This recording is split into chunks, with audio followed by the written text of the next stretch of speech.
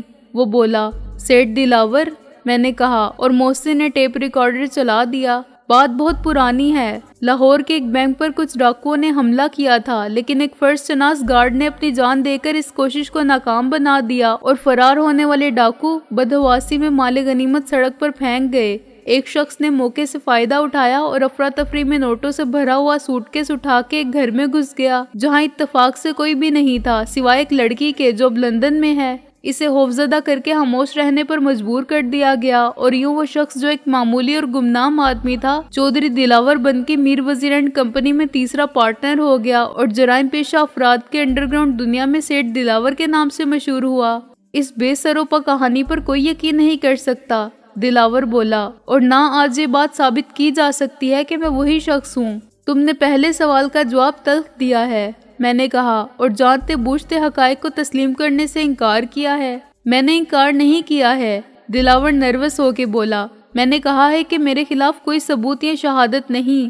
جانتے بوجھتے میں نے یہ نہیں بتایا تھا کہ وہی لڑکی ڈسلوا کی سیکرٹری رہ چکی تھی اور اگر اس نے غور سے دیکھا ہوتا تو وہ اسے پہچان بھی لیتا۔ یاسمین کے بارے میں جھوٹ بولنے کا مقصد بھی یہی تھا کہ وہ محفوظ رہے۔ اب میرا دوسرا سوال سنو دلاور، میں نے اس کی وضاحت کو نظر انداز کرتے ہوئے کہا۔ تمہارے آنے سے پہلے میر وزیر اینڈ کمپنی صرف lathe machine, power drill, hand press اور زرعی آلات بناتی تھی جو 100% جائز اور قانونی کاروبار تھا، لیکن اب میرے سامنے حالات کی جو تصویر ہے اس سے اندازہ ہوتا ہے کہ ایک جائز کاروبار کی آڑ میں کوئی غیر قانونی کاروبار چل رہا ہے۔ یہ کاروبار کیا ہے؟ اس سوال کا جواب دینا میرے لیے ناممکن ہے، دلاور نے کہا۔ اگر تم خود معلوم کر سکتے ہو تو کر لو، میں تمہیں آخری موقع فراہم کر رہا ہوں، میں نے کہا۔ وزیران کی لاش اب کہاں ہے؟ اس کا جواب دینا اپنے ہاتھوں سے اپنے گلے میں پھانسی کا پھندا ڈالنے کے مترادف ہے، دلاور نے کہا۔ طویل انتظار کے عذاب اور رسوائی کی موت کے مقابلے میں مجھے اسی وقت مرنا منظور ہے۔ میرے یتیم بچوں کی فکر تم کیوں کرتے ہو؟ ان کے لیے میں اتنا چھوڑ جاؤں گا کہ ان کی پورا ساری زندگی میں کوئی فرق نہیں پڑے گا۔ میری بیوی بہت حوصلہ مند عورت ہے، وہ ان کی پرورش بالکل صحیح خطوط پر کر رہی ہے۔ جب وہ بڑے ہوں گے تو سیٹ دلاور نہیں بنیں گے۔ دنیا میں پیسہ ہی سب کچھ نہیں ہے چودھری دلاور، میں نے کہا۔ ہر عورت کو ایک مرد کی محبت اور بچے کو باپ کی شفقت دنیا کے بازار میں نہیں ملتی۔ ان کا یہ احساس محرومی تمہاری دولت سے ختم نہیں ہوگا۔ یہ احساس محرومی تو تمہارا مقدر بھی رہا ہے، وہ بولا۔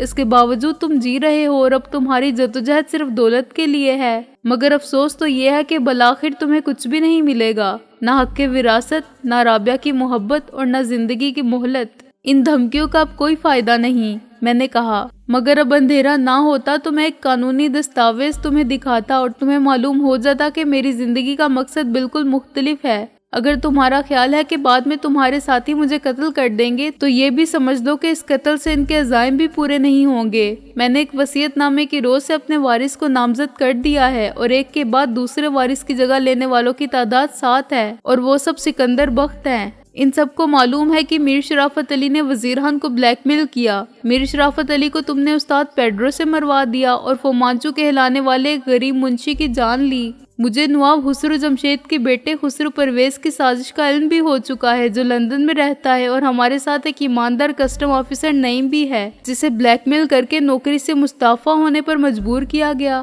تمہیں یہ سب باتیں کس نمک حرام نے بتائی ہیں؟ دلاور نے شکست ہوردہ لہجے میں کہا۔ یہ معلوم کر کے کیا ہوگا؟ میں نے کہا، یہ دیکھو کہ کتنے کم وقت میں گردش حالات تمہیں کہاں سے کہاں لے آئی ہے۔ تمہارا کوئی رازدار نہیں رہا ہے اور اب مقابلہ برابر کا ہے۔ اس وقت کا تصور کرو جب تم جیسے شکاری مجھے گھیر کے پاکستان لے آئے تھے تاکہ مجھے چوہے دان میں پھنس جانے والے چوہے کی طرح مار سکے۔ تم نے مجھے خریدنا بھی چاہا تاکہ میں کچھ جانے بغیر تم سے ڈر کر میدان چھوڑ جاؤں۔ آج تم چوہے کی طرح پکڑے گئے ہو۔ تمہارے بعد دوسروں کو بھی بہت جلد اندازہ ہو جائے گا کہ میں بھی ان سے کم شکاری نہیں ہوں۔ ہم اس مسئلے پر نئے سرے سے برابری کی بنیاد پر بات کر سکتے ہیں۔ دلاور نے کہا، میں اور تم کبھی برابر نہیں ہو سکتے۔ میں نے کہا، بالکل اسی طرح جیسے قاتل اور مقتول برابر نہیں ہو سکتے، قانون کی نظر میں نہ دنیا کی نظر میں۔ ویسے بھی بات کرنے کا وقت گزر چکا ہے۔ جو کچھ تمہیں کرنا تھا تم کر چکے ہو، اب فیصلہ میرے ہاتھ میں ہے۔ اگر تم میرے سوالات کا جواب دے دیتے تو شاید میں آج تمہاری جان بخش دیتا، لیکن اب میں جا رہا ہوں۔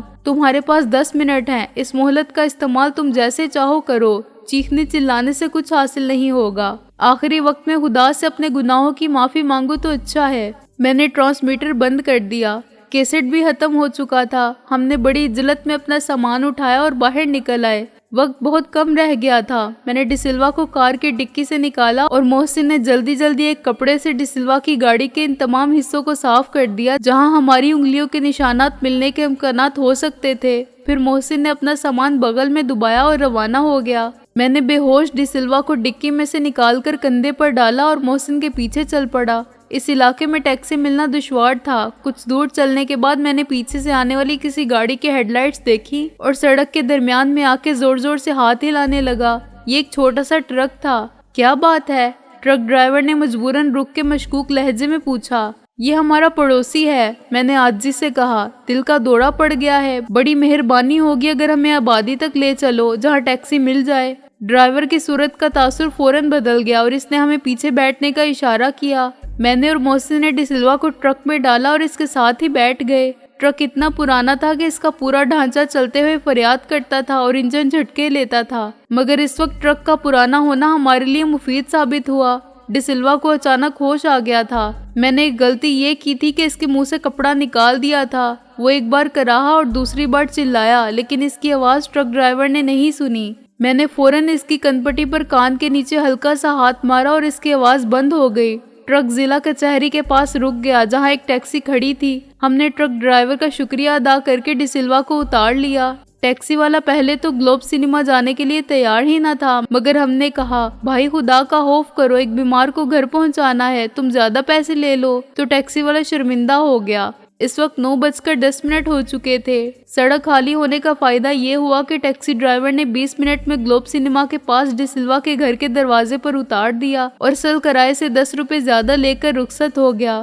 ٹیکسی کے جاتے ہی ہم نے ڈسلوا کو گیٹ کے اندر رکھا، دوبارہ گیٹ بند کیا اور شریر بچوں کی طرح کال بیل کا بٹن دبا کے بھاگ کھڑے ہوئے۔ ہمیں معلوم تھا کہ اب نوکر اپنے آقا کو گیٹ سے اٹھا کے بیڈ روم میں لے جائیں گے۔ گلوب سنیما کے سامنے سے گزرتے ہوئے ہم ان لوگوں میں شامل ہو گئے جو فلم کا آخری شو دیکھ کر نکلے تھے۔ ایک شخص نے 2 ٹکڑوں کے آدھے حصے پھینکے جو میں نے فوراً اٹھا لیے۔ گھر پہنچنے کے بعد بہت ہوشیاری سے میں نے فلم کا ذکر کیا اور دونوں کوپون بے نیازی سے نیچے پھینک دیے۔ آج کی رات ہمیں اپنے نئے گھر میں گزارنی تھی، چنانچہ میں اور محسن اپنا سامان اٹھانے کے لیے سرونٹ کوارٹر میں پہنچے۔ وہاں ایک شخص ہمارے انتظار میں تھا۔ تمہاری صورت مجھے کچھ دیکھی ہوئی لگتی ہے، میں نے اس اجنبی کو غور سے دیکھ کر کہا۔ اس نے میری بات کا کوئی جواب نہیں دیا۔ یوں لگتا تھا کہ وہ خوف، گھبراہٹ اور پریشانی کا شکار ہے اور اسے بات کہنے کے لیے الفاظ نہیں مل رہے ہیں، یا اس میں اتنی ہمت نہیں کہ صاف بات کر سکے۔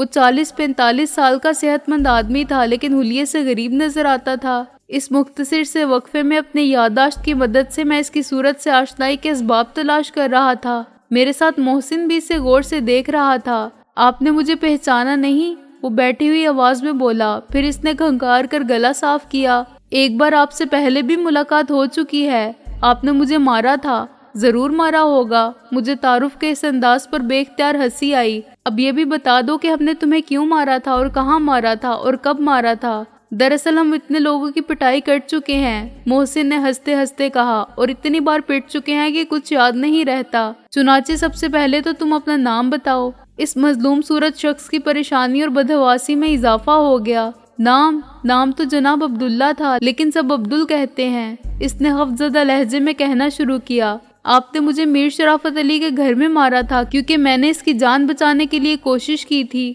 میں اس کا شوفر تھا۔ میری ساری خوش مزاجی کافور ہو گئی اور میں پلک جھپکائے بغیر اس شخص کو دیکھتا رہا جس نے میر شرافت علی کے دوسرے ملازم شیدے کے ساتھ مل کر میرے خلاف گواہی دی تھی اور پولیس کے سامنے مجھے قاتل کی حیثیت سے شناخت کیا تھا۔ اس کی گواہی پر ہی پولیس نے مجھے عین اس وقت گرفتار کر لیا تھا جب میں لاہور سے پنڈی جانے والی ریل کار میں بیٹھ چکا تھا اور ریل کار روانہ ہونے ہی والی تھی۔ اب یہاں کیا لینے آئے ہو؟ میں نے سنجیدہ ہو کر سخت لہجے میں کہا۔ اس روز تم شوفر کی وردی میں تھے، اسی لیے آج میں تمہیں فوراً نہ پہچان سکا۔ کیا کوئی کسر باقی رہ گئی تھی جو؟ مجھ پر خفا نہ ہو جناب، وہ خوفزدہ ہو کے بولا۔ میری آپ سے کوئی دشمنی نہیں تھی، اس سے زیادہ دشمنی تم کیا کر سکتے تھے؟ میں نے برا فروختہ ہو کے کہا۔ تم نے مجھ پر قتل کا جھوٹا الزام عائد کر دیا۔ نہیں جناب، میں نے یہ نہیں کہا تھا کہ قتل آپ نے کیا ہے۔ آپ میرا بیان دیکھ کر تصدیق کر سکتے ہیں۔ جو کچھ میں نے کہا تھا وہی تھا جو میں نے دیکھا تھا۔ میں نے آپ کو شرافت علی کے ڈرائنگ روم کا سامان تباہ کرتے دیکھا تھا۔ یہ دیکھا تھا کہ آپ شرافت علی کو مار رہے ہیں اور میں شور سن کر وہاں پہنچا تھا تو آپ نے مجھے بھی لمبا لٹا دیا تھا۔ اس سے زیادہ میں نے کچھ نہیں کہا تھا اور یہ سب سچ ہے۔ میں شرافت علی کا ملازم تھا، اس کا نمک کھاتا تھا، پھر یہ کیسے ہو سکتا تھا کہ میں اس کی مدد نہ کرتا یا جانتے بوجھتے سچ نہ بولتا؟ قسم ہے پاک پروردگار کی، میں نے یہ نہیں کہا تھا کہ آپ نے قتل بھی کیا ہے یا میں نے آپ کو قتل کرتے ہوئے دیکھا ہے۔ یہ بات شیدے نے ضرور کہی تھی لیکن میں نے نہیں۔ میرے بیان کا ایک ایک لفظ پولیس کے ریکارڈ پر ہے، آپ چاہیں تو تصدیق بھی کر سکتے ہیں۔ وہ خاموش ہو گیا۔ میں اور محسن بھی خاموش بیٹھے اس شخص کی صورت دیکھتے رہے۔ وہ صورت سے اتنا مسکین اور لہجے سے اتنا شرمندہ نظر آتا تھا کہ اس پر غصہ اتارنا بے سود تھا۔ اس کی بات کو غلط یا جھوٹ قرار دینا بھی مشکل نظر آتا تھا، لیکن سوچے سمجھے بغیر اس پر اعتبار کر لینا بھی مشکل تھا۔ اس کا آنا دشمن کی نئی چال بھی ہو سکتی تھی۔ ہمیں طائرے بے بالوں پر سمجھنے والے شکاری جان چکے تھے کہ ان کی طاقت ہمیں تسخیر نہیں کر سکتی، ان کی دولت ہمیں خرید نہیں سکتی اور موت کا خوف ہمارے جارحانہ عزائم کی راہ میں حائل نہیں ہو سکتا۔ وہ تمام اخلاقی اور غیر اخلاقی، جائز اور ناجائز حربے آزما چکے تھے، لیکن اب تک انہیں کوئی نمایاں کامیابی حاصل نہیں ہوئی تھی اور ہمارے بارے میں ان کے ابتدائی اندازے بالکل غلط ہو چکے تھے۔ اب یہ جنگ پورے عروج پر تھی۔ نقصان ہمارا ہوا تھا تو دشمن کا اس سے زیادہ ہوا تھا۔ مشکلات اگر ہمارے لیے پیدا ہوئی تھی تو ہماری پیدا کردہ مشکلات نے دشمنوں کو بھی پریشان کر دیا تھا اور ہمیں آسان شکار سمجھنے والے یہ تسلیم کرنے پر مجبور ہو گئے تھے کہ ہم بھی ان کی ٹکر کے شکاری ہیں، بلکہ ان سے بہتر شکاری ہیں۔ ہمارے وسائل بہت محدود تھے اور ان کے پاس سب کچھ تھا، چنانچہ ہمارے ذہن میں شکوک کا جنم لینا ایک قدرتی بات تھی۔ کیا دشمن اب صلح کے بہانے یا اپنی کمزوری کا اعتراف کر کے عیاری اور مکاری سے ہماری پیٹھ میں خنجر کھوپنا چاہتا ہے؟ میں نے سوچا۔ میاں عبدل، بالآخر میں نے اس سکوت کو ختم کیا۔ اگر میں تمہاری بات مان لوں تب بھی میرے سوال کا جواب باقی رہتا ہے کہ تم میرے پاس کیوں آئے ہو؟ وہ بات یہ ہے جی، عبدل نے خشک لبوں پر زبان پھیر کر کہنا شروع کیا، کہ میری ماں نے آپ کو بلایا ہے۔ میں نے اور محسن نے چونک کر ایک دوسرے کی طرف دیکھا۔ محسن کے چونکنے سے مجھے بھی یقین آیا کہ میرے کانوں نے غلط نہیں سنا۔ تمہاری ماں نے؟ میں نے حیرانی سے کہا۔ تمہاری ماں کا مجھ سے کیا تعلق؟ وہ مجھے جانتی ہے؟ مجھے نہیں معلوم جناب، عبدل نے کہا۔ وہ مجھے کچھ نہیں بتاتی۔ کیا تم نے اسے کچھ بتایا تھا؟ میں نے کہا۔ میرے بارے میں یا میر شرافت علی کے قتل کے بارے میں؟ کیا وہ اس کیس میں تمہارے اور میرے کردار کے بارے میں کچھ جانتی ہے؟ میں بڑی مشکل میں ہوں جناب، عبدل بولا۔ ادھر آپ میری بات پر یقین کرنے کے لیے تیار نہیں، ادھر میری ماں مجھے کچھ بتانے کو تیار نہیں۔ اس کی حالت ایسی ہے کہ میں انکار نہیں کر سکتا تھا، مجھے مجبوراً آنا پڑا۔ حالات سے تمہاری کیا مراد ہے؟ میں نے نرمی سے کہا، کیونکہ وہ اب رو پڑنے کے قریب تھا۔ وہ بہت بوڑھی ہے جناب، عبدل نے کہا۔ اتنی بوڑھی کہ اسے اپنی عمر بھی یاد نہیں، لیکن اسے اور بہت کچھ یاد ہے۔ آج سے 50-60 سال پہلے کی باتیں بھی وہ بھولی نہیں ہے۔ میرا خیال ہے وہ 70-80 برس کی تو ضرور ہوگی۔ یوں سمجھ دے کہ اس نے میر شرافت علی کو اپنی گود میں کھلایا تھا۔ اب اسے دکھائی نہیں دیتا، وہ بہت اونچا سنتی ہے اور سہارے کے بغیر بستر سے اٹھ کے ایک قدم نہیں چل سکتی۔